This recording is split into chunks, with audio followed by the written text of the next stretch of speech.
저는 근데 어릴 때 학습 만화에 대한 좋은 경험이 있거든요. 그래서 이렇게 책 읽는 아이가 되었습니다에도 썼지만 중학교 때 어느 친구 집에 놀러 갔는데 그 친구가 이제 매번 역사 시험을 만점을 받던 아이였어요. 근데 이 친구 집에 보니까 그 평소에 못 보던 어떤 책이 그 책꽂이에 쫙 꽂혀 있었는데 그게 만화 한국사였어요. 만화 한국사 옆에는 또 비슷한 권수가 되는 뭐 20몇 권 되는 만화 세계사가 같이 있었고 그 너무 신기해서 그런 책을 처음 봤으니까 꺼내서 보는데 이게 너무 재밌는 거예요. 그래서 그 친구한테 이거 좀 몇 권 빌려 달라 그랬더니 그 친구는 평소에 역사 공부를 전혀 하지 않는다는 거예요. 걔가 맨날 역사 만점을 받는 아이인데 어떻게 그럴 수 있냐 그랬더니 이거를 한 10번 봐봐라. 그러면 공부할 필요가 없다.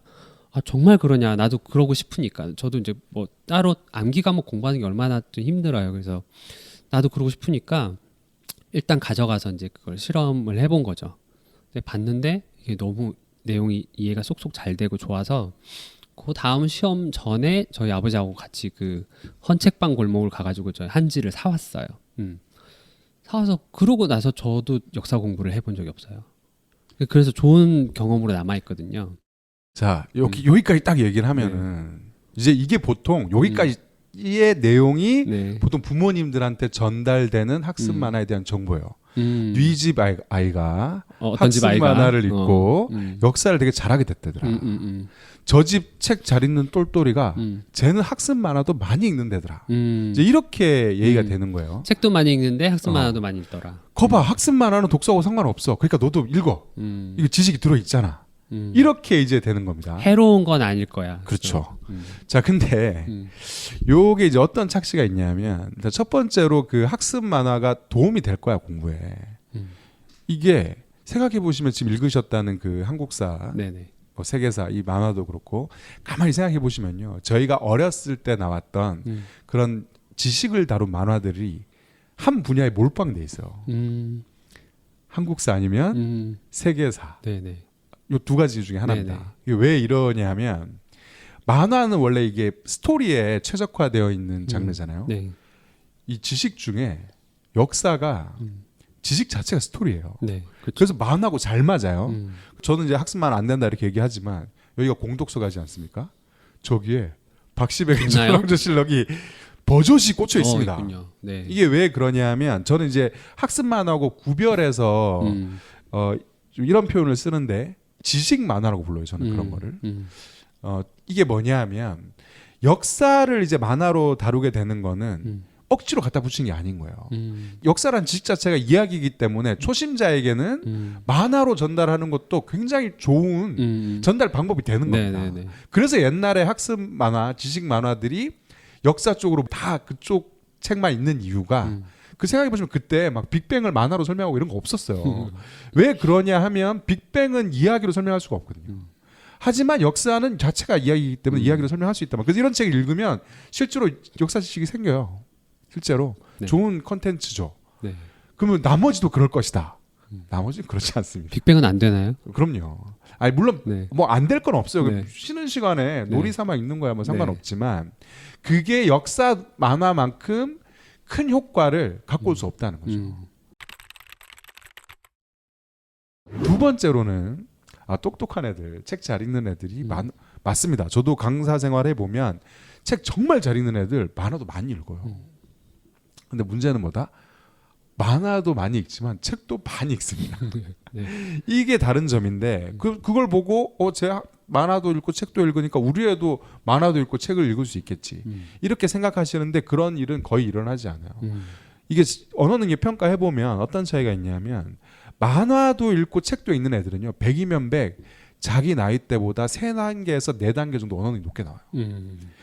이게 왜 그렇지? 생각해보면 이런 겁니다. 예를 들어서 내가 초4예요. 근데 언어 능력이 중1, 중2예요. 이러면 책을 읽을 때 고통이 없어요. 책 한 권 읽는 게 아무 일도 아닌 거예요. 이건 마치 중2가 초4 교과서 읽으면 후루룩 그냥 고통 없이 읽을 수 있는 거와 똑같은데 심지어 이건 재밌어. 그러니까 읽는 거예요. 학습 만화를 읽어도 안 힘들고 책을 읽어도 안 힘든 거예요. 네. 그러니까 둘 다 재밌는 거예요. 그러니까 근데 이게 재미가 다르죠. 학습 만화가 주는 재미가 다르고 책이 주는 재미가 다르니까 그런 친구들은 그냥 그렇게 됩니다. 근데 보통은 어떠냐 하면 초4면 초4 언어 능력 갖고 있는 게 보통이거든요. 조금 이제 많이 안 읽은 친구들은 뭐 초3 이렇게 된단 말이에요. 그럼 초3, 초4인 내가 초4 책을 읽으면 고통이 와요. 한 권 읽는 게 제법 부담스럽습니다. 근데 학습 만화 읽었더니 아무 부담이 없어요. 그럼 어떻게 되냐 하면 짐 싸서 학습 만화 세계로 떠나는 거죠. 그래서 학습 만화만 읽는 네네. 이런 식이 되는 겁니다. 네. 그래서 이게 옆집에 똘똘이가 책 잘 읽는 애가 학습 만화 읽는다고 우리 책 안 읽는 우리 아이한테 학습 만화 갖다 주면 이런 재앙이 벌어지는 거죠. 절대 이거 겉으로 그냥 보시고 쟤도 읽네? 이렇게 가시면 안 된다는 거. 그게 꼭 드리고 싶습니다. 그 치치 같은 경우도 방금 말씀하신 굉장히 비슷한 경우인데 그 옆동에 사는 어느 그 치치 동생 또래 아이가 이거 우리 애한테는 아직 어려워서 못 읽는 건데 하면서 메이플 스토리 한 박스를 저희 집에 버려두고 갔어요. 그게 한 100권 가까이 되는 거예요. 만화인가요? 네네. 아. 근데 그거는 학습 만화도 아니고 그냥 코믹스인 거예요. 그거를 정말 보고 또 보고 정말 너덜너덜해질 때까지 보고 나중에 이사 올 때 돌려줬거든요. 몇 년을 그걸 본 거예요, 진짜. 근데 그러면서도 치치가 계속 책을 읽을 수 있었던 이유는 그걸 우리가 독서로 아무도 생각하지 않았기 때문이고 자기 스스로도 이미 아주 어릴 때부터 그 우리 집 안에 그 규칙이 있었기 때문에 당연히 이거는 책이 아니라고 생각하면서 읽은 거예요. 그냥 시간 때우기이거나 막 깔깔깔 갑자기 웃고 싶어. 그러면 보는 거예요. 근데 찌치 같은 경우에 깔깔깔 웃고 싶을 때 그것만 보냐면 깔깔깔 웃고 싶을 때 해리포터 4권을 꺼내 읽기도 한다는 거죠. 학습 만화로는 그러면 문해력을 높일 수 있는 방법이 전혀 없는 것인가? 그것만 주구장창 정말 많이 읽은 아이들은 또 도움을 받을 수 있을 수도 있지 않을까? 그러니까 뭐 역사 만화 많이 읽으면 역사식이 생기고 네네네. 그런 식의 도움은 받을 수 있죠. 근데 네. 그럼 만약에 우리가 한국사 다큐멘터리를 네. 100편을 봤어요. 그 문해력 올라갈까요? 그거하고 똑같은 거예요. 네. 예. 그 지식은 분명히 그대로 들어오지만 네. 유튜브 보는 것도 똑같습니다. 요즘에 왜 국민 독서 실태 조사 보면 책을 안 읽는 이유가 다른 컨텐츠들이 다른 매체들이 더 훌륭해서 이런 답변을 많이 하시거든요. 맞아요. 뭐 예를 들어서 내가 유튜브 찍는 법을 알고 싶어. 유튜브 찾아보는 게 제일 이해하기 쉽습니다. 뭐 하다 무슨 정보 뭐 지식을 알고 싶어. 그럼 다큐멘터리 보고 유튜브 보는 게 영상이니까 어떤 지식들은 훨씬 더 쉽게 습득할 수 있죠. 근데 그게 문해력하고는 아무 상관이 없어요. 지식만 알게 될 뿐인 거지. 이런 차이가 있는 겁니다. 그래서 학습 만화가 제가 늘 말씀드리지만 좋다 나쁘다의 문제를 떠나서 학습 만화로 문해력이 올라온다는 거는 있을 수가 없어요. 왜냐하면 만화를 읽는 과정은 글을 읽는 과정하고 완전히 달라요. 독서는 이 문해력은 글을 읽고 이해하는 능력이니까 당연히 글을 읽고 이해하는 과정에서 향상이 되는 거잖아요. 근데 만화는 물론 거기 말풍선이 있지만 만화는 기본적인 주 정보는 그림으로 옵니다. 그리고 말풍선은 그 그림을 설명해 주는 형태로 오거든요. 그림을 거드는군요. 그렇죠. 글이. 그래서 글을 이해한다기보다는 그림을 이해하기 위해서 글이 돕는. 그래서 이 상황 전체를 전달하는 건 결국 그림이에요. 그렇기 때문에 이걸 읽는다고 해서 문해력이 향상되는 건 아니죠. 그런 의미에서 제가 늘 말씀드리는 게 엄밀한 의미에서 만화는 우리가 말하는 독서를 할 수 있는 책의 형태는 아니다. 그게 좋고 나쁘고의 문제가 아니라 예, 그런 말씀 늘 드립니다. 네, 답이 됐습니다. 이쯤에서 이런 질문이 드시는 분들이 있을 것 같아요. 그럼 우리 아이는 이미 너무 많이 봤어요. 이미 만화에 빠져 있어. 네, 이미 빠져 있는데 그럼 어떻게 하죠? 라는 그런 경우에는 어떤 방법이 있을까요? 저는 방법보다 먼저 말씀드리고 싶은 게 학습 만화를 보면서 낄낄대는 그 시간도 되게 행복해 보여요. 좋은 그림처럼 보이거든요. 저렇게 좋을까 막 싶고 예쁘고 막 그럴 때도 있어요. 근데 보통 학습 만화에서 그 웃음 포인트, 아이들을 웃게 하는 포인트는 대체로 그 세 가지 똥과 방귀와 오줌 정도거든요. 거기서 이제 벗어나야 되지 않겠습니까? 네, 근데 그 이상의 어떤 이야기 자체로 재미를 주고 흥미를 주고 또 재미라는 것에도 또 여러 가지 스펙트럼이 좀 있다고 생각하는데 예를 들면 우리가 책을 보면서 갑자기 눈물이 막 멈추지 않아요. 그것도 책을 읽는 재미거든요. 울고 싶을 때 책을 보는 재미도 있고요. 뭔가 막 그 숨겨진 어떤 그 비밀이나 어떤 사건의 얼개나 이런 것들을 따라가고 같이 추리하면서 얻는 재미도 있고 어떤 막 불쌍하고 억울한 주인공한테 감정이입을 하면서 그 주인공을 응원하면서 얻는 그런 재미도 있거든요. 그러니까 책을 읽으면서 얻을 수 있는 굉장히 다양한 재미의 스펙트럼이 있는데 사실 그 학습 만화 저학년 위주의 그 학습 만화들이 주는 재미는 그 스펙트럼의 아주 일부분만 주고 있다는 거죠. 저는 거기서부터 좀 더 많은 종류의 재미, 아이들이 책으로부터 좀 더 많은 재미를 느끼게 하기 위해서라도 학습 만화를 좀 끊고 독서의 글책의 세계로 넘어가야 되는 게 맞다고 저는 생각하고 지금 이미 많이 빠져 있다. 그러면 어떻게든 글책을 한 권씩 두 권씩 좀 그 비중을 더 높이면서 가야 되는 걸 시작을 해야 된다고 생각합니다.